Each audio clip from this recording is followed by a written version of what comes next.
Hello दोस्तों, आज हम करने वाले हैं क्लास 10th का जो आपका साइंस का एग्जाम्स होने वाला है 2025 में बोर्ड का एग्जाम्स।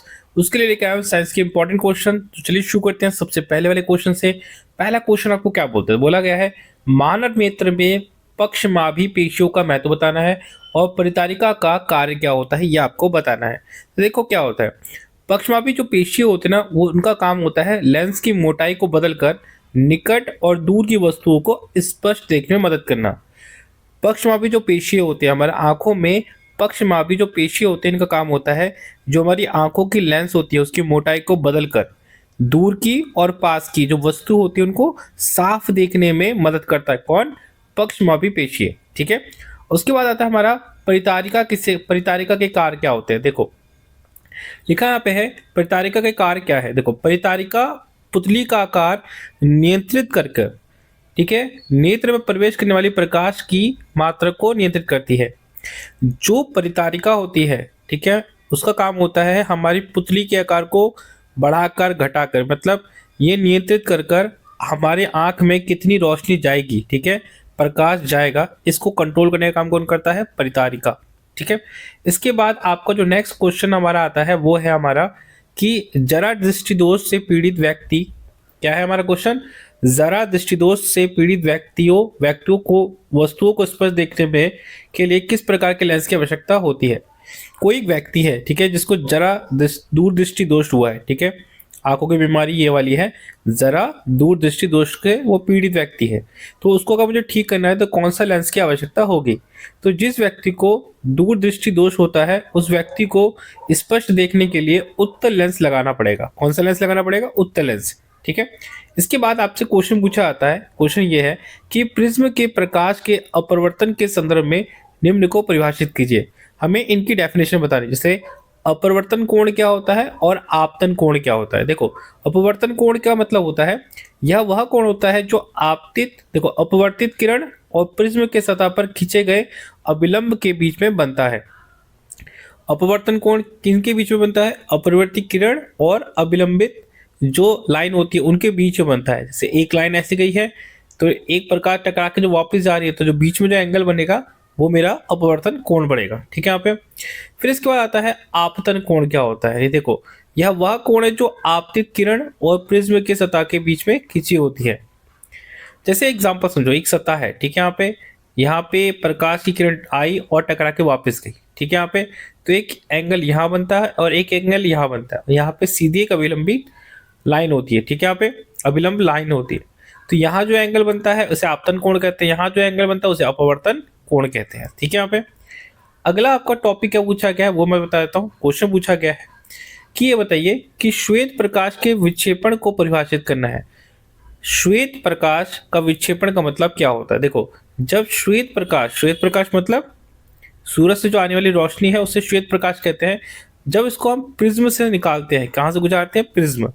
प्रिज्म क्या होता है? एक शीशे का टुकड़ा होता है, ठीक है, पट्टी होती है जिसमें से जब हम क्या निकालते हैं, सूरज की रोशनी को निकालते हैं, तो ये हम देखते हैं कि जो सूर्य का प्रकाश है ना वो अलग अलग रंगों में विभाजित हो जाता है। ठीक है। यहाँ पे इसी घटना को हम श्वेत प्रकाश का विक्षेपण कहते हैं। समझे यहाँ पे। इसके बाद आता है आपका क्वेश्चन पूछा गया है। क्वेश्चन क्या पूछा गया है? प्रकाश के उस रंग का नाम बताओ जो कांच के प्रिज्म से गुजरते समय सबसे अधिक और सबसे कम झुकता है। जब प्रकाश, जो श्वेत प्रकाश जब कहाँ से गुजरता है? प्रिज्म से गुजरता है, तो सबसे अधिक और सबसे कम कौन सा प्रकाश जो होता है वो झुकता है। ठीक है। यहाँ पे सबसे अधिक झुकता है और सबसे कम, तो सबसे अधिक जो झुकता है वो है बैगनी रंग और सबसे कम जो है वो लाल रंग झुकता है। ठीक है। यहाँ पे अब इसके कारण क्या होते हैं कि सबसे अधिक और सबसे कम झुकने का? इसका कारण है, देखो, प्रकाश के विभिन्न रंगों की तरंगदैर्घ्य अलग अलग होती है।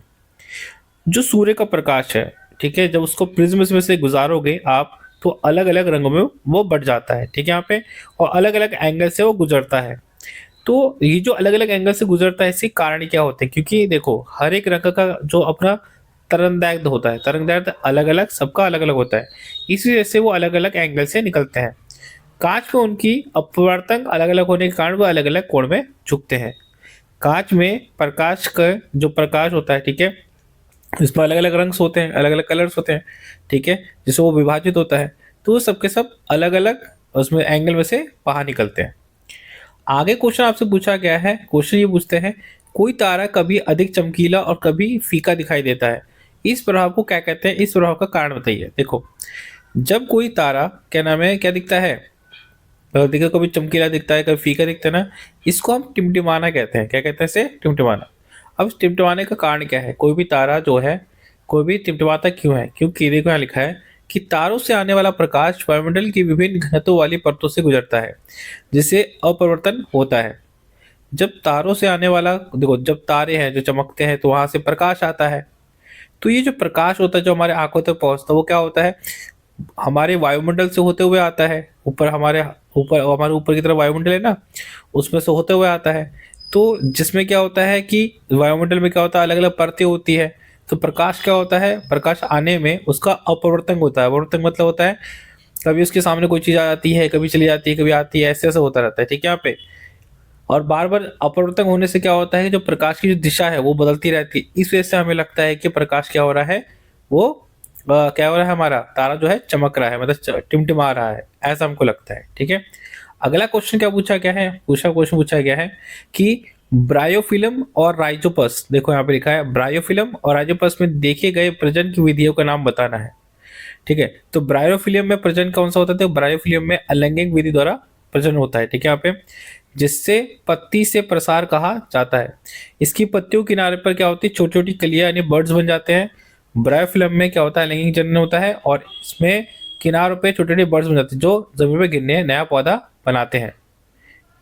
ठीक है। अब अगला वाला टॉपिक,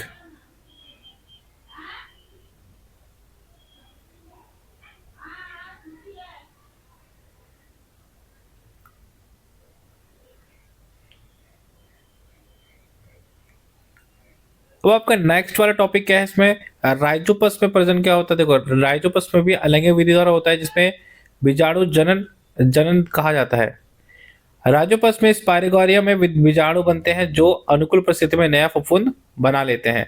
तो राइजोपस में इस प्रकार से होता है। ठीक है यहाँ पे। अब इसके बाद हम किस में चलेंगे, अब चलेंगे ये वाले टॉपिक पे। टॉपिक क्या बोलता है, खंडन और पुनर्जनन के बीच में अंतर बताना है। तो खंडन क्या होता है, खंडन का मतलब क्या होता है, ये एक अलैंगिक प्रजनन जो होती है ना, एक प्रक्रिया होती है। ठीक है यहाँ पे, जिसमें शरीर के टुकड़े जो है अलग अलग भागों में विभाजित हो जाते हैं, जिससे हर एक टुकड़े में से ना एक नया जीव निकल आता है। इसी को हम खंडन कहते हैं। ये किसमें होता है, ये स्पाइरोगायरा और शैवालों में अधिक पाया जाता है। इसके बाद आपका क्या, देखो फिर हमारा आता है पुनर्जनन। पुनर्जनन क्या होता है, देखो यहाँ पे, यह एक ऐसी प्रक्रिया जिसमें कोई जो, देखो जीव जो होता है खोया या कटा हुआ पुनः विकसित कर लेता है। देखते हो ना, बहुत सारे ऐसे कुछ कुछ जीव होते हैं जिनका का कोई हिस्सा जो है कट जाता है ना तो फिर से उग जाता है। छिपकली में पूंछ कट जाती है तो फिर से उग जाता है। उस तरह से प्लानेरिया, स्टारफिश, इनके जो कटे हुए भाग होते हैं वो फिर से क्या होते हैं, पुनर्जीवित हो जाते हैं। हमारा नेक्स्ट जो क्वेश्चन है इंपॉर्टेंट, वो है एकलिंगी पुष्प का उदाहरण देना है। एकलिंगी पुष्प कौन कौन से, जैसे कद्दू, मक्का, पपीता, तरबूज, ये सारे जो होते हैं वो एकलिंगी पुष्प होते हैं। इनमें नर और मादा जो होते हैं वो फूल अलग अलग होते हैं, आपको ये पता होना चाहिए। अगला क्वेश्चन आपसे पूछा गया है, क्वेश्चन क्या है कि ये बताओ कि कायिक प्रबंधन किसे कहते हैं, इसके 2 लाभ की सूची बतानी है। कायिक प्रबंधन क्या होता है, देखो कायिक प्रबंधन वह प्रक्रिया होती है जिसमें पौधे का कोई भाग, जैसे पत्ती या तना या जड़, नया पौधा उत्पन्न करता है। कायिक प्रवर्धन वह प्रक्रिया होती है जिसमें पौधे का कोई हिस्सा जो है एक नया पौधा उत्पन्न करता है। ये एक अलैंगिक प्रजनन होता है।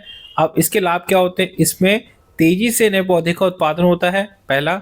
दूसरा, पौधों की गुणसूत्रों की समानता बनाए रखता है, जिससे उच्च गुणवत्ता वाले पौधे उत्पन्न होते हैं। काय प्रबंधन का आपको बताया। इसके बाद आपका टॉपिक क्या है, क्वेश्चन क्या दिखाना लिखा है कि फूल वाले पौधों में परागण के 2 वाहकों का उल्लेख करना है। फूल वाले पौधों में परागण के वाहकों का उल्लेख करना है। तो देखो पहले पराग वाहक कौन से होते हैं, देखो यहाँ पे आपने फूल में देखा होगा थोड़ा सा पाउडर टाइप का होता है कि नहीं होता, यहाँ पे उसे पराग कण कहते हैं। तो उनको एक फूल से दूसरे फूल में ले जाने का काम कौन करता है, मधुमक्खियां और हवा करती है। ठीक है यहाँ पे। इसके बाद देखो यहाँ पे क्या होता है, अगला है हमारा कि उभयधर्मी ऑक्साइड से क्या मतलब होता है और निम्नलिखित में से उभयधर्मी ऑक्साइड चुनना है।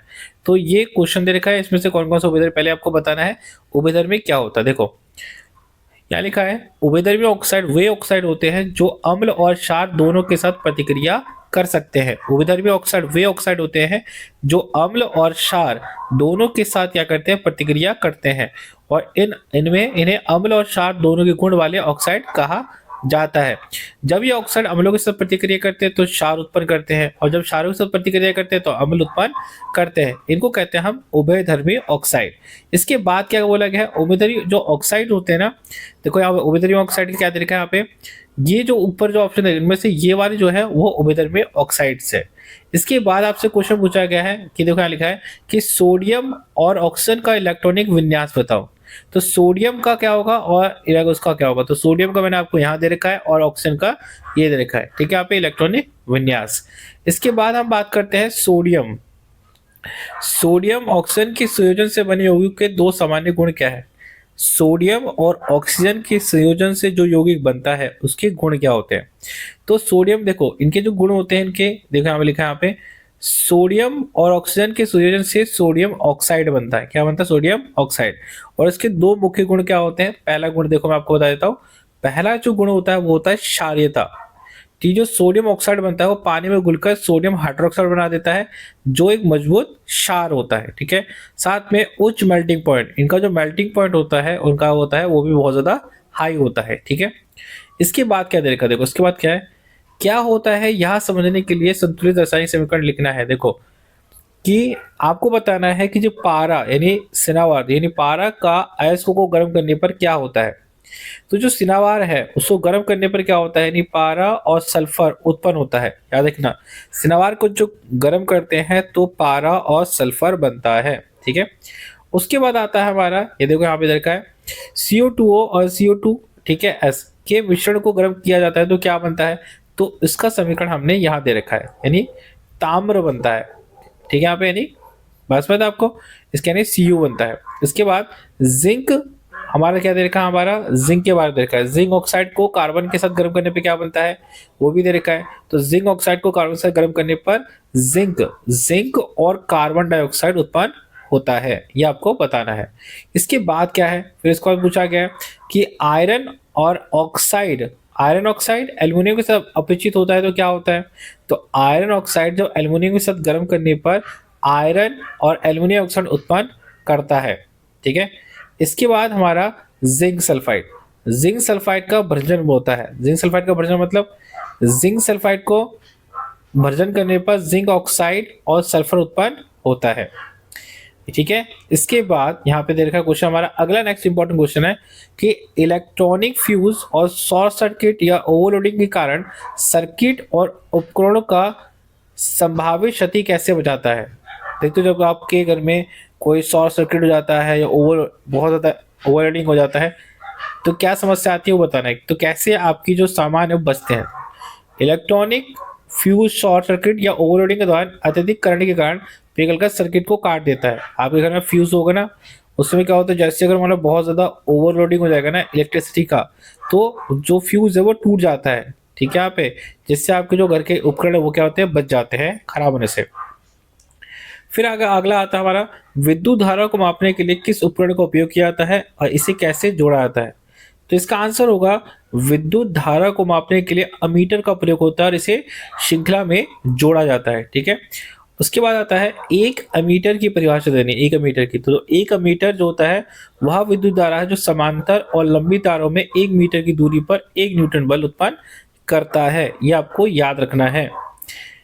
इसके बाद आपका क्वेश्चन क्या बोलता है, देखो यहाँ पे खाद्य श्रृंखला क्या है, हमारा खाद्य श्रृंखला और खाद्य जाल के बीच में अंतर बताना है।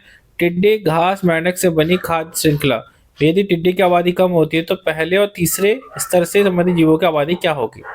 तो पहले तो आपको पता होना चाहिए खाद्य श्रृंखला होती क्या है। जो खाद्य श्रृंखला क्या होती है, यह एक सीधी रेखा में जुड़ी एक जीवों की श्रृंखला होती है जहां प्रत्येक जीव अपने से पहले के जीव को क्या करता है, खा लेता है, ठीक है। यहाँ पे इसे कहते हैं खाद्य श्रृंखला।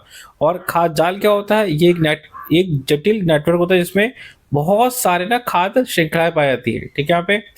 और अगर मान लो कि पहले तो लिखा है ना पे पहले पोषक स्तर की आबादी बढ़ सकती है क्योंकि टिड्डों द्वारा खाया जाने वाला हिस्सा क्या हो जाएगा, कम हो जाएगा। और तीसरे स्तर पे आबादी क्या हो जाएगी, घट जाएगी क्योंकि टिड्डों की कमी हो जाएगी, ठीक है यहाँ पे। इसके बाद क्या है हमारा, फिर इसके बाद हमारा देखा क्वेश्चन यहाँ पे कि समजातीय श्रेणी के तीसरे और चौथे सदस्य का आणविक सूत्र लिखना है। तो समजातीय श्रेणी में एथेनाइन का एथनाइन का तीसरा और चौथा सदस्य प्रोपाइन और ब्यूटाइन होता है। ठीक है यहाँ पे। इसके बाद आता है प्रकाश समूह। प्रकाश समूह को परिभाषित करना है। देखो, प्रकाश समूह उस विशेष परमाणु या परमाणु के समूह को कहते हैं जो कार्बनिक यौगिक के रासायनिक गुणों को निर्धारित करते हैं। ठीक है, जैसे हाइड्रोक्लोर समूह या कार्बनिक समूह होते हैं। ठीक है यहाँ पे। फिर इसके बाद बताना है कि ये जो है, तो ये जो निम्नलिखित है, निम्नलिखित में से प्रत्येक का अगला समझाती श्रेणी क्या होगा। तो मैंने इसका आंसर आपको दे रखा है, यहाँ से आप याद कर सकते हैं। ठीक है, अगला आपसे क्वेश्चन क्या पूछा गया है? क्वेश्चन पूछा गया है पादप हार्मोन क्या होता है और यह एक पादप हार्मोन का नाम बताना है। देखो, पादप हार्मोन वो रासायनिक यौगिक होते हैं जो पौधों को वृद्धि, विकास और अनेक प्रक्रिया करने में कंट्रोल करते हैं, नियंत्रित करते हैं। ठीक है, आपका सहायता करते हैं। इसके बाद हमारे पास दो तरह के हार्मोन, देखो, एक होता है एब्सिसिस अम्ल, एक होता है साइटोकाइनिन अम्ल। एब्सिसिस अम्ल का होता है वृद्धि का काम और साइटोकाइनिन का होता है हमारा इसका कोशिका विभाजन में काम करता है। ठीक है, फिर इसके बाद आता है हमारा मेंडल ने अपने परीक्षणों के लिए मटर क्यों चुने थे और दो कारण बताना है। देखो, मेंडल ने मटर के पौधे इसलिए चुने थे क्योंकि मटर के पौधे विरोधी लक्षणों वाले गुण स्पष्ट रूप से दिखा देते हैं। ठीक है, पहला। दूसरा, यह पौधा स्वपरागण और कृत्रिम परागण दोनों के लिए क्या होता है, उपयुक्त होता है, इसलिए उसने ऐसे चुने थे। फिर अगला वाला हमारा पूछा गया है मेंडल द्वारा अपने परीक्षण के लिए उपयोग किए गए मटर के दो विपरीत दृश्यमान लक्षण सूची बनाए। तो मेंडल द्वारा मटर के विपरीत लक्षण क्या आते हैं? पहले तो बीज के आकार गोल और झुर्रीदार बने। दूसरा, फूल का जो रंग था बैगनी और सफेद बन गया। ठीक है यहाँ पे। इसके बाद आपका क्वेश्चन जो आपका आता है, अगला वाला क्वेश्चन यहाँ पे दे रखा है यहाँ पे। फिर इसके बाद आपका जो जितने क्वेश्चन आते हैं वो मैथ वाले क्वेश्चन आते हैं। ठीक है, जो आप देख सकते हैं यहाँ पे, ये सारा मैथ वाले क्वेश्चन है। इसके लिए मैं आपके लिए अलग भी और भी वीडियो बनाऊंगा जिससे आपको मैथ के सारे क्वेश्चन जो है आपको अवेलेबल हो जाएंगे। ठीक है यहाँ पे।